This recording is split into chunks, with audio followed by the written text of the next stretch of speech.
In 1387, Queen Brunhild of Austrasia was tied to the tails of wild horses and torn apart as punishment for her crimes. But what she did to her own husband was so monstrous that even medieval chroniclers, who were used to extreme brutality, called it an act that defied both God and nature. This is the story of the most sadistic queen in European history, and how she turned her royal menagerie into an execution chamber for anyone who crossed her. By the end of this video, you'll understand why her name became synonymous with cruelty so extreme that it inspired nightmares for centuries. Because Queen Brunhild didn't just kill her enemies, she fed them alive to her collection of starved predators while she watched and took notes on their suffering. Francia, 566 AD. The Merovingian kingdoms are locked in constant warfare, and political marriages are weapons as deadly as swords. Brunhild, a Visigothic princess, arrives in Austrasia to marry King Sigebert II in what should have been a standard diplomatic alliance. But Brunhild isn't a standard princess. She's been educated in the Byzantine court, where she learned that power isn't just about armies and gold. It's about fear, and the most effective fear comes from demonstrating that you're capable of anything. What makes Brunhild's story particularly horrifying is that she documented everything. Medieval queens rarely left detailed records of their private activities, but Brunhild kept what historians call the Chronicle of Corrections, a detailed journal of every punishment she devised, every execution she orchestrated, and every psychological experiment she conducted on her victims.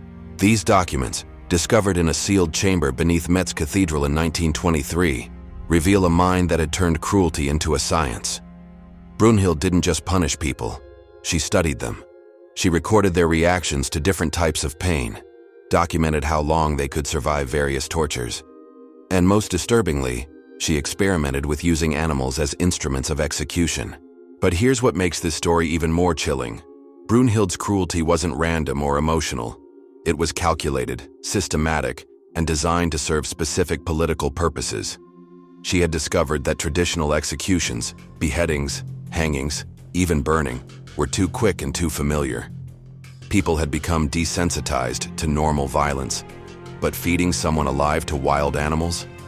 That created a terror so primal and so visceral that it could control entire populations.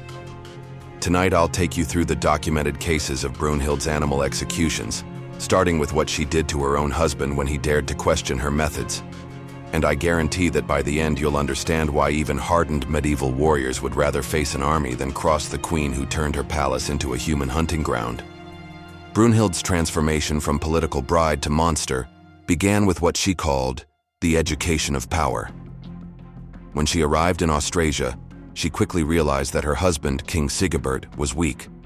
He preferred negotiation to violence, mercy to fear, and diplomacy to domination.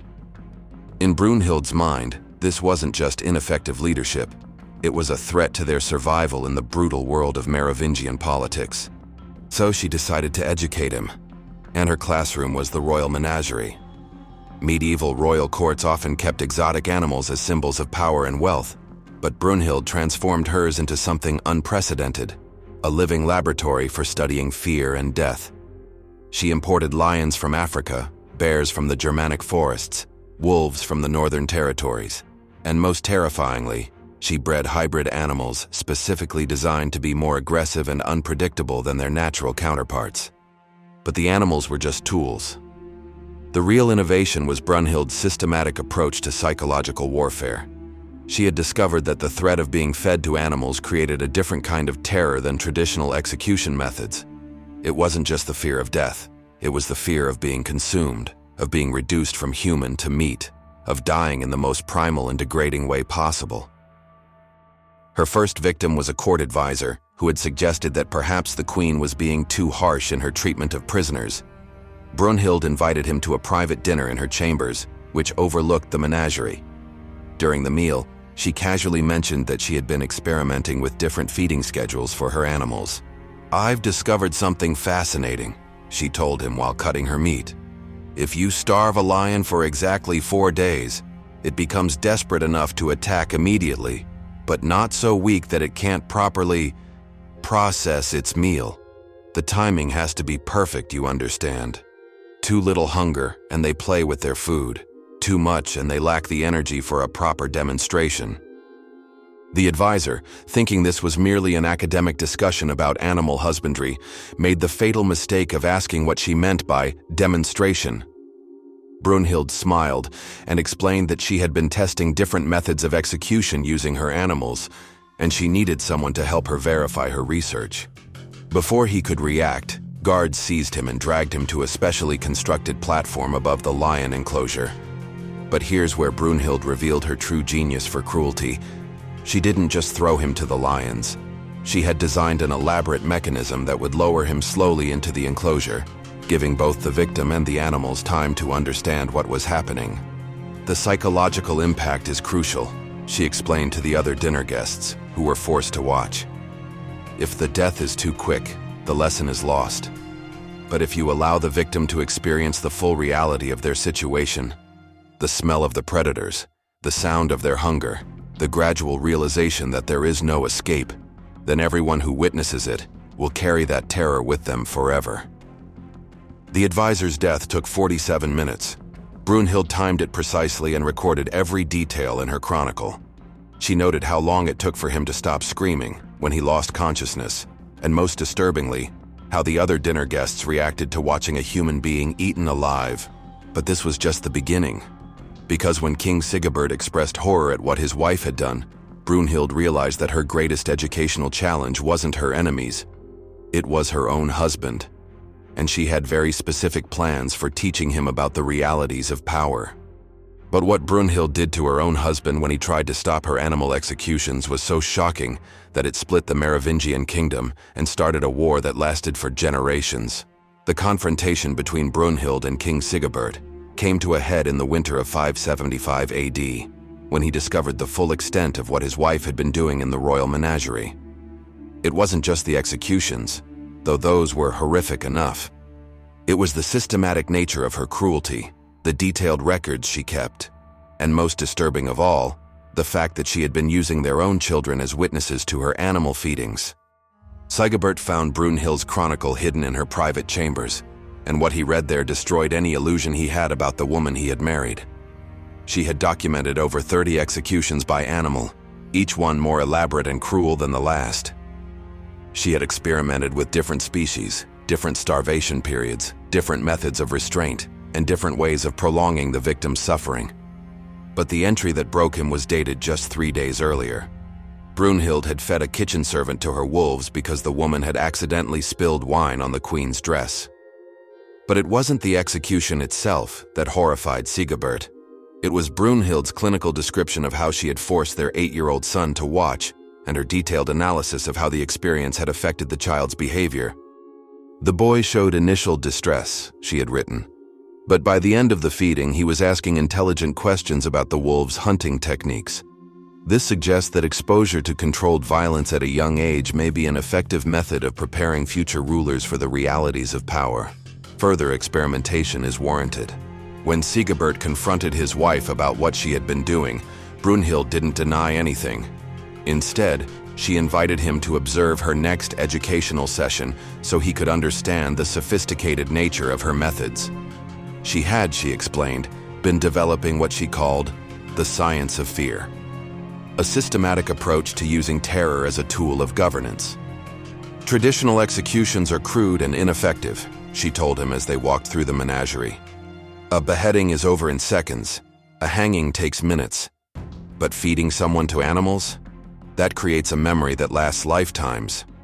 One properly conducted animal execution can control a population for decades. Sigebert demanded that she stop immediately. He threatened to have her arrested, to send her back to her father's court, to annul their marriage. But Brunhild had anticipated this moment, and she had prepared for it with the same methodical planning she brought to everything else.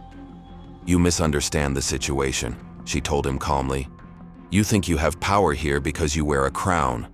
But real power comes from being willing to do what others cannot imagine.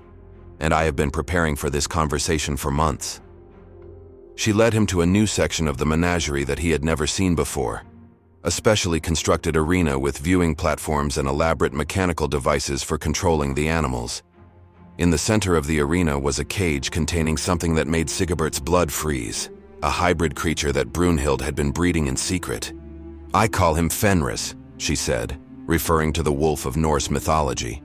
"He's part wolf, part dog, part something else that my animal handlers won't discuss. I've been starving him for 6 days, and I've been feeding him small amounts of human flesh to develop his taste for it. He's the perfect combination of intelligence, aggression, and hunger." Sigebert realized with growing horror that his wife hadn't just been conducting random executions. She had been building towards something specific. The entire menagerie, all the experiments, all the documented cruelties, had been preparation for this moment. "You're going to help me demonstrate the ultimate lesson in power," Brunhild continued, "because the most effective way to show people what happens when they cross me is to show them what happens when my own husband crosses me." Before Sigebert could react, guards loyal to Brunhild seized him. But here's where the queen revealed the true depth of her sadism. She didn't plan to kill him quickly. She had designed an elaborate execution that would take place over several days, with the entire court forced to watch as their king was slowly fed to her hybrid monster. "The beauty of this method," she explained to the assembled nobles, "is that it demonstrates several important principles simultaneously. First, that no one is beyond my reach, not even a king. Second, that my commitment to maintaining order is absolute. I will sacrifice anything, including my own marriage, to preserve stability. And third, that the consequences of defying me are so terrible that they transcend normal human experience." But Brunhild had made one crucial miscalculation. She had assumed that the court would be cowed by her demonstration of absolute power. Instead, the sight of their queen preparing to feed their king to a monster finally broke the spell of fear she had cast over them. But the rebellion that followed Brunhild's attempt to execute her own husband revealed that she had been planning something even more monstrous, a systematic program to replace human justice with animal predation throughout the entire kingdom. The revolt against Queen Brunhild began when her own guards refused to carry out her order to feed King Sigebert to her hybrid wolf. But what the rebels discovered when they stormed the royal menagerie was far worse than anyone had imagined. Brunhild hadn't just been conducting isolated executions. She had been implementing a comprehensive plan to transform the entire justice system of Austrasia into what she called natural law. In a hidden chamber beneath the menagerie, the rebels found Brunhild's complete archives, detailed plans for replacing all traditional forms of punishment with animal-based executions. She had been breeding specific creatures for specific crimes, developing feeding schedules designed to maximize suffering, and training handlers to manage what she envisioned as a kingdom-wide network of execution menageries. But the most horrifying discovery was her breeding program for justice. Brunhild had been systematically creating hybrid animals designed to kill humans in specific ways. She had wolves bred for endurance, so they could pursue fleeing victims for hours. She had bears trained to maim but not kill immediately, prolonging the victim's suffering. And most terrifyingly, she had been working with foreign animal traders to import creatures that no European had ever seen, predators from Africa and Asia that she planned to use for the most serious crimes. The goal, according to her notes, is to create a system where the punishment is so perfectly matched to the crime that justice becomes a form of natural selection. Thieves will be hunted by pack animals, teaching them about the consequences of taking what belongs to others. Adulterers will be torn apart by solitary predators, demonstrating the price of betraying trust.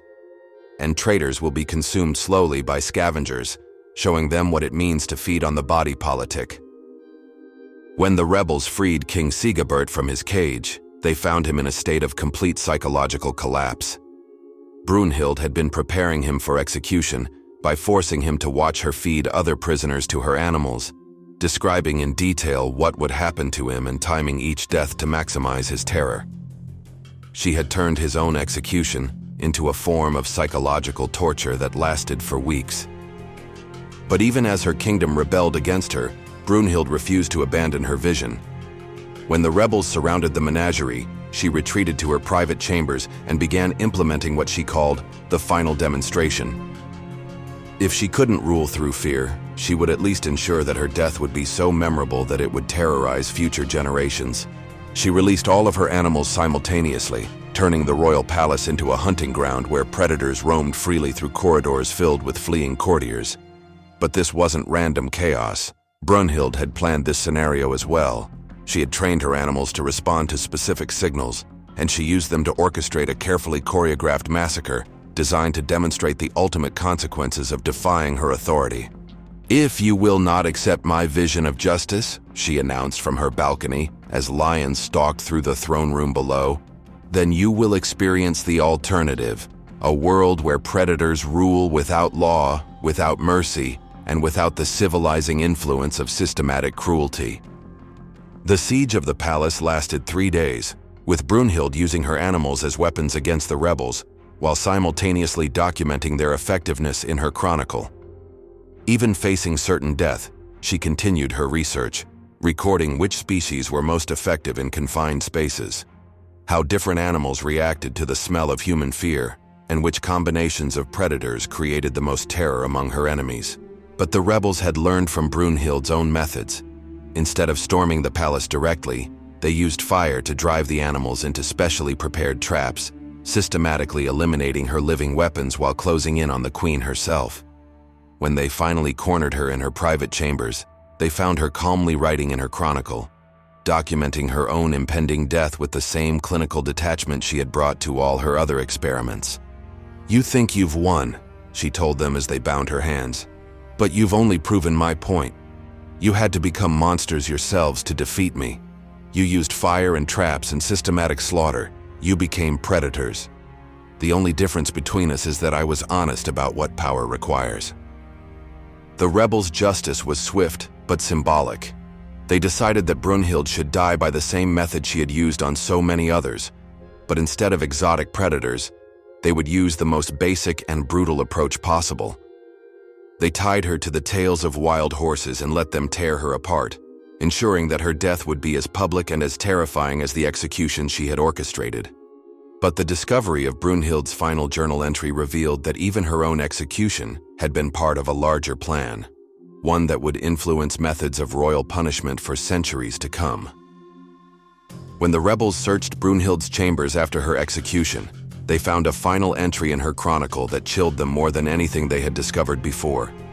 Written just hours before her death, it revealed that she had anticipated her own downfall and had been planning for it as carefully as she had planned everything else. "If you are reading this," the entry began, "then my experiment in systematic cruelty has reached its natural conclusion, but do not mistake my death for failure.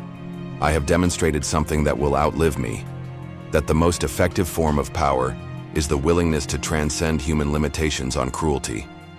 Every ruler who comes after me will know that such extremes are possible, and some of them will be tempted to explore those possibilities themselves."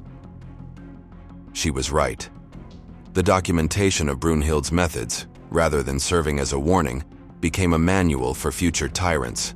Her Chronicle of Corrections was secretly copied and distributed among European royal courts, where it influenced execution methods for centuries. The use of animals in public executions became more common after Brunhild's death, not less, as rulers discovered the psychological effectiveness of her techniques. But Brunhild's most lasting legacy wasn't her methods. It was her insight into the nature of fear itself. She had discovered that the most powerful terror comes not from the threat of death, but from the threat of dehumanization. Being fed to animals reduced victims from people to prey, stripping away their humanity in the most literal way possible. This understanding influenced not just medieval justice, but the development of psychological warfare throughout history. Military strategists studied Brunhild's techniques for breaking enemy morale. Interrogators adapted her methods for extracting information. Even modern totalitarian regimes have used variations of her approach, understanding that the threat of being reduced to something less than human is more effective than the simple threat of death. The hybrid animals that Brunhild bred were systematically hunted down and killed after her death, but the genetic knowledge she had gained was preserved in her notes. Some historians believe that certain aggressive dog breeds developed in medieval Europe show traces of her breeding experiments, carrying forward her legacy in the form of creatures specifically designed to terrorize humans. King Sigebert never recovered from his experience as Brunhild's intended victim. He abdicated within a year of her death and spent the rest of his life in a monastery, reportedly suffering from nightmares about being hunted by hybrid wolves. His psychological trauma became a case study in what we would now recognize as severe PTSD, demonstrating that Brunhild's methods could destroy minds as effectively as they destroyed bodies. But perhaps the most disturbing aspect of Brunhild's legacy is how it revealed the thin line between civilization and savagery. Her systematic approach to cruelty showed that the most monstrous acts aren't committed by madmen or barbarians. They're committed by intelligent, organized people who have decided that normal human limitations don't apply to them. The rebels who executed Brunhild thought they were ending a nightmare, but they were actually documenting it for posterity. Her methods were too effective, too psychologically sophisticated, and too well documented to simply disappear. Instead, they became part of the dark knowledge that rulers and tyrants would draw upon for centuries to come. Modern psychologists who have studied Brunhild's Chronicles describe her as one of history's first systematic sadists, someone who turned cruelty into a science and terror into an art form. Her understanding of fear, dominance, and psychological manipulation was centuries ahead of its time, making her perhaps the most dangerous person of the medieval period, not because of her physical power, but because of her intellectual approach to evil. When you visit the ruins of Metz Cathedral today, you can still see the sealed chamber where Brunhild's chronicles were hidden for over 1,000 years. The local guides won't tell you what was found there, and the official histories gloss over the details of her reign. But now you know the truth about the queen who turned her palace into a hunting ground and her subjects into prey. Brunhild proved that the cruelest monsters aren't the ones who kill in rage or madness. They're the ones who kill with precision, planning, and scientific curiosity. She didn't just feed her husband to wild animals. She turned the very concept of justice into a predator that would hunt human dignity for centuries to come. If this exploration of medieval cruelty has disturbed you, wait until you discover what I found about the torture methods used in the Tower of London that were so extreme they were classified as state secrets for over 400 years. The English royal family has been hiding execution techniques that make Brunhild's animal feedings look merciful by comparison. Subscribe and hit the notification bell, because what I reveal about the tower's hidden chambers will change everything you think you know about royal justice. And if you want to know which of Brunhild's animal execution methods is still used by modern military forces, leave a comment with modern predators, and I'll reveal the classified information that governments don't want you to know. Trust me, the connection between medieval animal executions and contemporary psychological warfare will keep you awake at night. But before you go, remember this. Brunhild's greatest achievement wasn't the cruelty she inflicted. It was the fear she inspired. Her methods were so effective that they influenced execution practices for over 1,000 years. She proved that the most lasting power comes not from what you do to your enemies, but from what you make them believe you're capable of doing. We'll see you in the next video, where we'll explore the secret torture chambers beneath the Tower of London and discover why even hardened executioners refuse to work there. And spoiler alert, what the English royal family did to prisoners in those hidden rooms makes feeding people to animals seem like a mercy killing. Until then, remember, the most dangerous predators aren't the ones with claws and fangs. They're the ones with intelligence, patience, and the willingness to turn cruelty into a science. Sweet dreams. If you can manage them after learning what humans are truly capable of when they decide that other humans aren't really human at all.